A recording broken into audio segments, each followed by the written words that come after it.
I think that Microsoft named it the Xbox One because deep down, they realized that this was several steps back from the previous Xbox. It's no wonder people call it the X-Bone, because the Xbox is boned! I don't really have anything to say about the X-Bone that hasn't been said already. Angry Joe, along with tons of other YouTubers, have already hit on all the problems. My favorite highlights include not being focused on games, TV, requiring that abomination known as the Kinect, basically having to buy games new and essentially being shit out of luck if it sucks. You basically don't even own the games you buy, and requiring being connected to the internet once every 24 hours, or else you can't fucking play games! But ultimately, it isn't actually going to make a difference if people just keep ranting about how shitty the X-Bone is. Complaining about how many balls it sucks is pointless if you still end up buying the shit. It doesn't matter if Microsoft still sells a significant number of units. They don't give a shit if they still make enough money from it. The reason I'm making a video is in the title. The vote made with the wallet is the most effective of all. If you want Microsoft to wake the fuck up and realize that they can't get away with this bullshit, don't buy it. All of the fucking restrictions they force upon you are out of sheer fucking greed as it is. Support the consoles from companies that don't impose such greedy ass restrictions and bullshit policies. Personally, I'm gonna buy a Nintendo Wii U! If anything, I'd much rather buy a PS4. You wanna know why? Because it's actually focused on games, and not TV.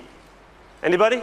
There's no reason to buy an X-Bone over a PC anymore. You know, I've been on the Xbox since the actual Xbox One. The PS2 never impressed me at all. I sold my PS3 after a month because I didn't like it at all and got an Xbox 360, which I've loved ever since. I loved it because it was focused on games. But now, it's the exact opposite. The X-Bone is focused on everything but games. And what it does do with games, it polices like a fucking communist. I don't even fucking watch TV! And I don't want to talk to this abomination to control my TV. I'm perfectly adept with my remote control. Thank you very much. So anyways, the bottom line is, don't fucking buy it. I know there are a ton of blind, retarded fanboys who will still line up at midnight to buy it because they're stupid assholes. Like this guy. Look at this. You're still going to buy it because it's awesome? How? How is anything about this shit awesome? From what I've seen, the PS4 is strictly better than the Xbox One in every possible way. There's nothing good to be had here, you stupid fucking fanboy. It's awesome is not only blatantly false, it's also not a legitimate reason to throw away several $100s on this shit. This comment was posted on Angry Joe's Xbox One rant, by the way, so assuming he actually watched it, I can conclude he's not completely ignorant, but he's choosing to make an uninformed and unintelligent decision anyways. I realize not everyone can be gifted enough to make rational decisions based on facts. However, I still encourage everyone to do their best to educate and encourage people as best they can to make the smart choice and boycott the Xbox One. That's what I'm gonna do. Apparently, Microsoft has been deleting posts and banning people that voice dissent on their forums. Since Microsoft is saying fuck you, I'm gonna say fuck you right back.